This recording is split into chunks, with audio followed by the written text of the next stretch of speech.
This is Cutting Down the Nets. We are back. We made it through finals week. We made it through some of these, low volume schedules, and we're back in a traditional Saturday with like 100 or so games. And not just a Saturday. We've got some high-level competitive stuff going on here. So some fantastic matchups, and I will walk through the entire slate of games, highlighting my pool that I'm concerned. I have made 3 bets so far, thanks to DraftKings for putting some early lines out, and some of those lines are gone quickly, which made me feel a little better about my process. But we're here. We're live. I look forward to getting back into this. However, I have a full-time career. I'm a full-time dad. I'm a full-time husband. And it's still NFL DFS season. So we likely will be pretty intermittent on video content until January. But if you want some action, every day on Twitter, I will post the spreadsheet that you are seeing today. It's typically color-coded with what I've played, what I'm looking at, and what I'm monitoring for bets. Last year, placed about 1,000 bets, went 55.5%, all verifiable on BetStamp. And this year, we're sitting at 55.1%. Without further ado, let's get to it. This is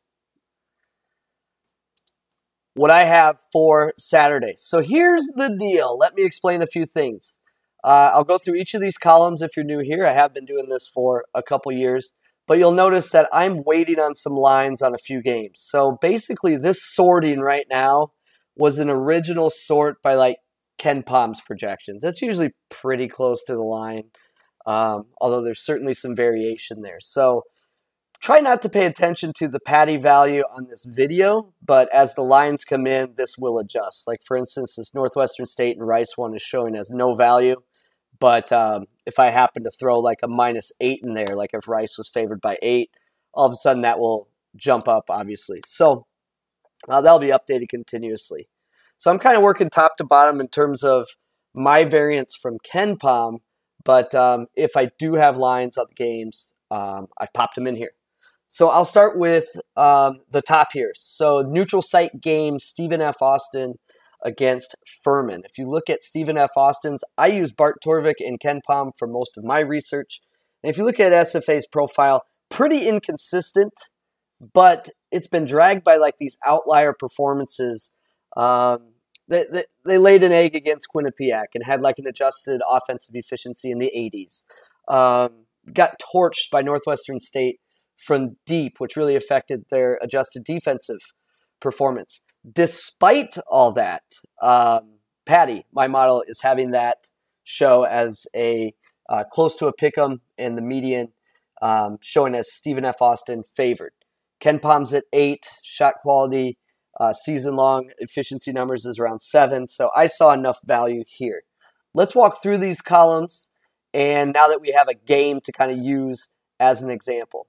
Paddy uses adjusted offensive and defensive efficiencies for each team, matches them up, and basically computes a point spread. It's the basis of absolutely everything I do and the reason for any of my successes. If I made decisions as a human and not an algorithm, I would lose my shirt. So Paddy has this game close to a pick'em.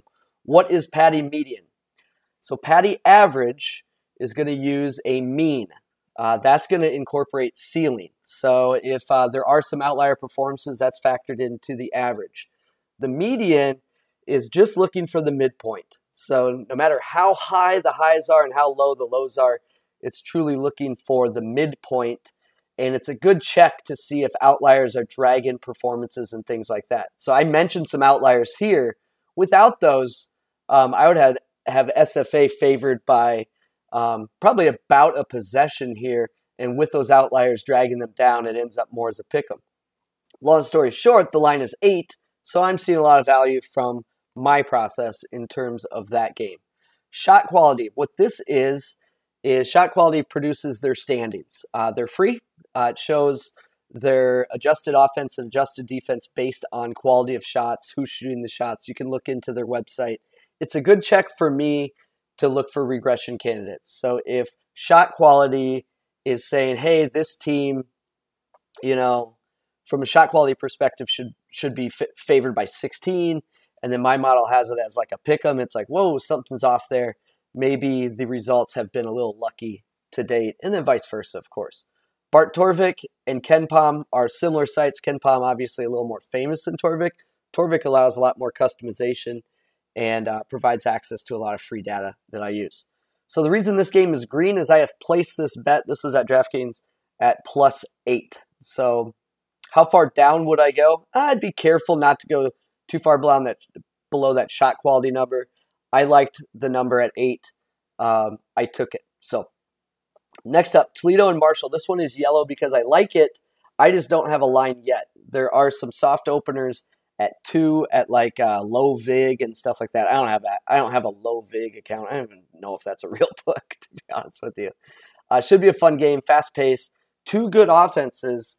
Really where the edge comes for me and why this is showing as a play is the adjusted defense for Marshall has been a lot stronger, and I think that makes a difference. So in this case, I have Paddy by 11, removing outliers like 9.5, shot quality by 6, Torvik by 8, KenPom by 4. So if I actually get a 2, I will fire the cannons on that as soon as possible.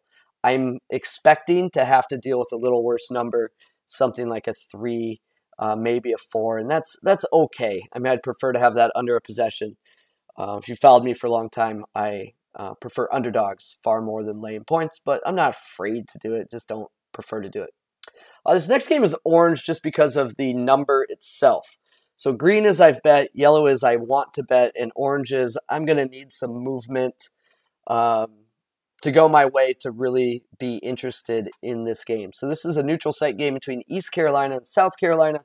South Carolina, the last 2 games, looks like they may have turned a corner offensively. Primarily, that's coming from protecting the ball. They have been really, really poor in ball protection throughout the year. The last 2 games, they haven't turned it over. That has led to an increase in offensive efficiency. So the problem here for me is my data is suggesting an East Carolina play, but East Carolina does not force turnovers. So I think you're going to get more of the same from what we've seen from South Carolina the last couple games. So this is not a priority play for me. However, if this 1.5 became a 3.5 or something like that, all of a sudden the story changes a little bit for me, and that would become yellow, potentially green. Next up, neutral site, North Carolina. Let me freeze this so it's easy to tell which columns I am looking at here. Let's freeze that top row. Producer Luke, please edit that out. I'm just kidding, I don't have a producer. It's just me, guys. Okay, so North Carolina, Ohio State. So this is a neutral site. I do think North Carolina will bounce back at some point. This could be the spot. But they have been disinterested in defense. And the thing that's tricky is the only reason people are down on them is because they had unrealistic expectations for them as like a top 5 team. They're not a top 5 team, but they are definitely a top 20, top 30 team. And their losses, although I think they're up to 4 losses, those are all good losses. They've lost to quality teams. I just don't like the way in which they're losing, where it's like they just have zero interest in guarding. Ohio State has been living off the boards. They are actually 6th in Torvik's offensive rebound percentage ratings. This is going to be tough against a North Carolina team known for its rebounding.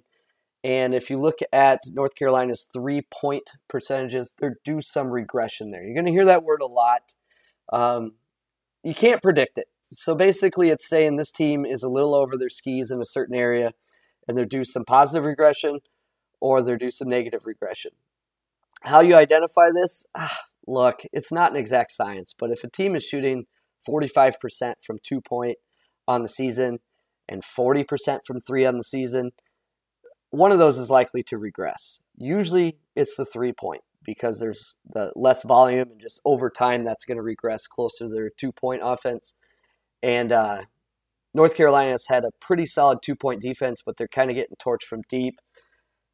So sometimes this hits all at once, and sometimes it just slowly regresses back to the mean over the course of a season. Think of it like a career 300 hitter who starts the season batting 185. Now, what could happen is he goes on an absolute tear in the next week, and starts to write that average, or just over time just performs above his career average until that slow start's kind of evaporated. So you'll hear me refer to that a lot. So I'm leading Ohio State, but certainly some concerns there, and I'm curious how the market will react to this, because if enough people pick this as the spot that North Carolina comes back, could be getting a full possession with Ohio State as an underdog, and that would for sure interest me. Florida A&M against Louisville. So Louisville finally broke the curse. They beat Western Kentucky. And in fairness, Louisville's played a pretty decent schedule. Yeah, they've looked awful. They've gotten blown out, but they are playing, for the most part, quality teams. Now comes a layup at home, maybe some confidence back after that Western Kentucky team, or after that Western Kentucky game a few days ago. But in the end, you have a guardless lineup. I mean, this is a roster that's poorly constructed, that's been well noted, and they were shooting about 28-29% from three on the year and happened to go 13 out of 25 from three against Western Kentucky. So some may just check this off and be like, okay, yeah, they've kind of figured it out. Yeah, I don't think so, but I still think this is finally one of the easier matchups that they've got, and they might be able to exploit some of their athletic advantages here. So I'm interested. I'm curious to see how the market and the public will respond to the one-game sample of Louisville not looking like the worst team in college basketball. That's why that is orange. Next up, UC Santa Barbara travels to Portland State. Look at the records of these teams. They're far different. Despite all that, I have Portland State favored with my stuff, as does shot quality. Torvik, KenPom, which have more of the preseason baked in, have Santa Barbara as slight favorites. So line I'm seeing right now is 2.5. I really am hoping for a full possession there, 3.5, 4, something like that, and I will back the Portland State side. They do have a pretty good turnover edge here, but looking at rebounding numbers, they could get crushed on the board. So yeah, I mean, it's not a perfect bet. None of these are, or this would be really, really easy. And gambling on college basketball is very, very difficult. I grind my insides out trying to get to 55, 56%. It's tough to do, but I enjoy it. Next up, this Northwestern State and Rice. So Rice got the Texas without beard surprise, and you can kind of see how the team responded to that. You never know. Sometimes it's a welcome distraction, but clearly affected the team. Ultimately, Texas going to overtime to beat Rice at home. So what I like about this game is the data suggests that this should be a close game, potentially with Northwestern State within a possession. But shot quality has Rice by more than 2 possessions. I'm expecting the point spread to be around there. So I think in like a 8 or 9 scenario, I'd consider Northwestern State. I'm not expecting an 8 or 9. I'm expecting more like a 5 or 6. And in that case, I'll probably just sit that one out. Back to the big boys here. Houston, Phi Slamma Jamma, and Virginia. So my data has Houston by 1 to 2 possessions on the road at Charlottesville. Shot quality has it close to a pick'em. Actual point spread is close to a pick'em right now. It's going to be a tough environment, but Virginia has struggled offensively the last year or so, and they got off to a better start this year. I think some of that is luck and shot quality. I had a tweet today that basically said, yeah, they're expected to be at about 34% from three-point range, and they're shooting about 39%. So they agree that they're outperforming expectations so far. Now, Houston losing to Alabama, all of a sudden, like, man, every year it's like this team is unbeatable. This is the best team in college basketball. They lose one game and then like people forget about them completely and jump to the new shiny object. Houston's really good. They are the wagon. They've only allowed 2 teams above 0.86 points per possession. They can get to Virginia on the glass, but I do have some concerns that they could put Virginia on the free throw line a lot. And while I like Houston's offensive efficiency, not well known as a shooting team. So tough environment. I'm obviously leaning Houston here. I'm curious to see what kind of number I can get and how the market responds. Utah and BYU would be next. Utah is due some negative regression, and BYU is due some positive regression. So that's enough for me not to want to lay points on the road in the Holy War here. And you can see that regression in data form where, based on results, Utah is favored or projected to win by a couple possessions, but based on shot quality, BYU is projected to win by a couple possessions. That disparity is seen in some of the percentages if you dig into that matchup. This Western Carolina-Tennessee Tech is interesting. I don't know if I need to go there on such a large slate. The market, KenPom, and shot quality have that within a possession. Torvik and myself have Tennessee Tech by a couple possessions. So it's gray for now. I don't see myself going there, but I don't know, if that number was down to a 1 or a 2 or something like that, I could probably talk myself into betting anything. Kentucky UCLA is next. When you destroy Maryland like UCLA did, this recent efficiency stuff is really going to stick out. However, look at that shot quality number, 9 on a neutral. Woo! So these data points are in agreement that, like, look, you're probably buying high on UCLA, but that's so much difference from what the actual spread is that it may be okay. There's enough buffer there. So I'm considering that. I'm not sure what to do. I do think there are some interior concerns for UCLA against Sheboygan here, and it's just a weird situational spot where they played at Maryland. They kind of stayed on the East Coast. Now they're on this neutral site game on the coast as well. And I don't know. Look, they're 18, 19, 20-year-old kids. Tough to see how they will respond to that. Stetson in Ohio is next. Stetson's really showing here because of some of their work early in the season, and they certainly have fallen off recently. But neither of these teams look consistent. There is a massive offensive rebound edge for Ohio. That's enough to kind of scare me away from Stetson. It's hard when you have inconsistent teams that shoot a lot of threes to try and find the median or the average that will work out. Samford and South Carolina State is next. I recently lost a South Carolina State bet against UNC Asheville, where South Carolina State attempted 30 more shots than Asheville and couldn't cover 8.5. Tough to do, guys. It's really tough to do.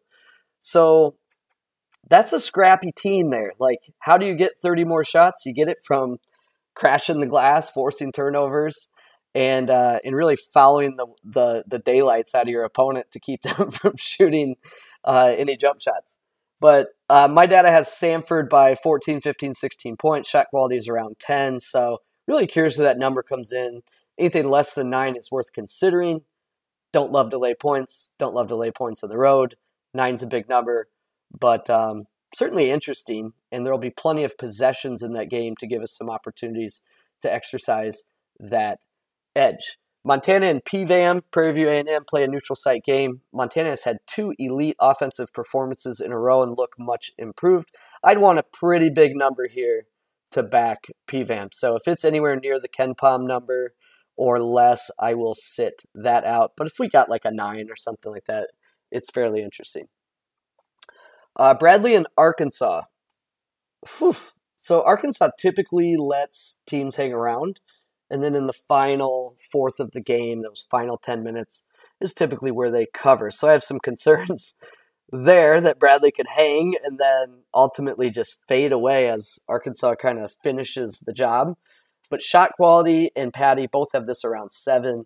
I'm expecting a line around 12. There was a soft opener showing around 12. So anything greater than that, and I'm in. Anything less than that, and I'm not sure. That's why that one is orange. Cornell and Syracuse is next.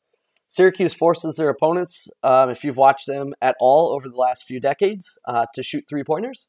Cornell does that without being asked to do that, so you could see 35 three-point attempts from Cornell here. It's a good shooting team, though. Like, I do see them making a lot. Shot quality has this closer to 5, as does Paddy. Since Cornell is a high-variant team, you do see that the median is not as kind to them. But at 9.5, 10 points, I'm fine with Cornell there. I'm waiting for one of my books to have that. I backed Sam Houston State a lot, and it might be time to walk away from the blackjack table there. So Sam Houston State, not a good 2-point offense. However, they have shot the lights out from 3. The problem I have here is they're favored. They're on the road. Texas State coming off a loss to D3 Mary Hardin Baylor. Note they did not lose to Baylor. They lost to Mary Hardin Baylor. And that game isn't even factored in this data because my data only counts D1 games. If it was, Sam Houston might show as like a 17-point favorite or 15. But here's the deal. We got a super slow game, and Texas State can really turn over Sam Houston State here. So with the regression owed to Sam Houston State and the ability for Texas State to force turnovers in a slower paced game, that gives me enough pause to just sit that one out and let Sam Houston State kind of normalize a bit before I go to back them again. Delaware State and Drexel, that's just a pass for me. Data is leaning towards a likely Delaware State bet. I'm going to sit that one out. Grambling State versus Virginia Tech. Grambling State has shown its ceiling this year, beating Colorado, but then also losing by 30 and 40 burgers to Arizona State and Grand Canyon. They also make their living forcing turnovers and playing kind of that helter-skelter style, and Virginia Tech is second in turnover rate on the year. So you're not going to turn over Virginia Tech, and I just don't think that's the matchup for Grambling State. You want them to play a high-quality team with a lot of points and a team that's typically sloppy and a little faster as well. So I'm going to pass on that. Bryant and Liberty. So this has Liberty favored by somewhere between 2 and 8, depending on what model you're looking at. I'm expecting the line to be around 4, maybe 5. And I think the reason this data is showing this way is Bryant got waxed by Cincinnati when they had some health concerns. They didn't have a full roster and kind of had a week of the flu. So I'm kind of ignoring the data on that till Bryant gets back to full strength and we get a little more data under our wings there. Ball State and Illinois State shows as an orange in favor of Ball State. It's a decent matchup here, but Illinois State is 326th in pace. So anytime you're laying points against a team that's super, super slow, I don't love that. But at a possession or less, I'd consider this because I do see a fair amount of matchup advantages for Ball State, albeit on the road. Northern Arizona, Southern Utah, there's not enough to get me super excited here, and I think the Southern Utah 3-point defense, which currently looks elite, is do some positive regression. And actually, I think that's the opposite. I'd have to pull that game up, but I think the opposite is true, is that teams have actually hit at a high rate against them. I'm expecting that to come down. But yeah, laying 8.5 here, I don't think so. Azadala for Lipscomb is, I don't know if he's been hurt or what. I mean, I haven't watched them play, but just looking at box scores, it's like, is that the same dude we've seen? That's kind of interesting. So Michigan by 16 here on a big slate like this. I'm going to pass unless we get an obscene number like 17.5, 18, something like that. Lamar and Louisiana Monroe. So this, when I first wrote up this game, I didn't know if the spread would actually be 10 or close to that. I wasn't expecting it because UL Monroe is 322 in Torvik's rankings and Lamar is 360. So that shows you how bad of a 360 Lamar is. But yeah, I don't know if I can back Lamar against anybody. So Texas A&M and Memphis. My Paddy, the average, has Memphis by 11, 12 points where the median's a little lower. They've had their games, though, where they haven't made anything from deep that would really make this a lot stronger. I'm just not in the business of laying, 8, 9, however many points that could be against a quality opponent like Texas A&M. Davidson Purdue is next, 16. is the number out there right now. That's probably going to come down. I'm curious how far it would come down because I can see it. If you look at Purdue's margin of victory against quality teams, it's interesting. Now, Davidson doesn't play fast, but I don't know. You get that down to like 13 or something like that, and man, that might be enough for me. Miami of Ohio and Bellarmine. I prefer Bellarmine when they're a large dog and not when they're favored by multiple possessions. So, yeah, sit that game out. Clemson and Richmond. Clemson has had the far better offense, and I think this likely turns into a jump shot contest with the style of defenses both these teams play. So I don't really feel like backing the Richmond side in a jump shot contest. Chuck South against Jacksonville. Jacksonville's kind of had a weird schedule. They only have 6 recordable D1 opponents. So I'm just going to wait and see. There's no reason to jump into that on a big slate. DraftKings hung a 3 here. That was enough for me to take Tennessee. So I think Arizona has some flaws. Obviously, the road environment's going to be tough. I always say defense travels, so give me the better defense in this case, and I do think Tennessee can stop the transition and force some turnovers. So Paddy has Tennessee by about 4, shot quality by about 5, and we're actually getting 3 points from what I had for an opener, so I will take it. 2 orange games I'll just kind of highlight here. St. Francis, Hartford, just 2 bad teams. Monitoring that to see what that line is just out of curiosity, but probably don't go there. Providence and Seton Hall. I don't think I can trust Seton Hall's offense to cover a possession at home against Providence, but data would suggest it's not an awful play. And then this is long gone, so if you follow me on BetStamp, it's possible that you grabbed it right when I did, but this line opened at 10 on DraftKings, and I obliged. I took it, and I think it's down to like 6.5 or 7, which is what I was expecting. That's why it's so far down on this list. It was just kind of a surprise. Both teams comfortable playing up and down at pace. I just don't think the market has caught up to Florida State not being bad. It's like Florida State and Louisville got labeled as, oh, these teams suck, and Florida State figured it out fairly quickly. It hasn't shown up in all the wins and losses, but certainly looking better than they did the first couple games of the season. So 10 digits or 10 points on a neutral, yeah, I'll bite on that.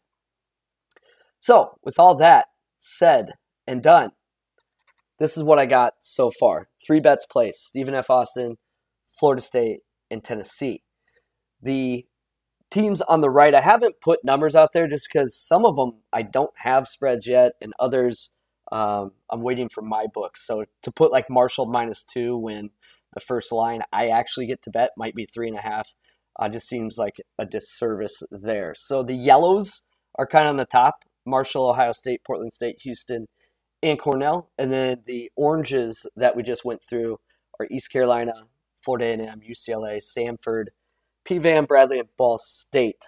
So it's possible when lines come out, some of these gray matchups just have enough value in the number that I would consider them. So I would suggest you follow on BetStamp. I'll update the spreadsheet as often as I can. It is in the description of this video. And if you follow me on Twitter, I post this exact spreadsheet I just walked through daily. So even though I may not have video content daily, you can get your dose of college basketball data daily, no matter how big the slate is. So this is Cutting Down the Nets. It's great to be back. I look forward to more of these. In a couple weeks, we'll get back into a regular schedule. Good luck, everybody.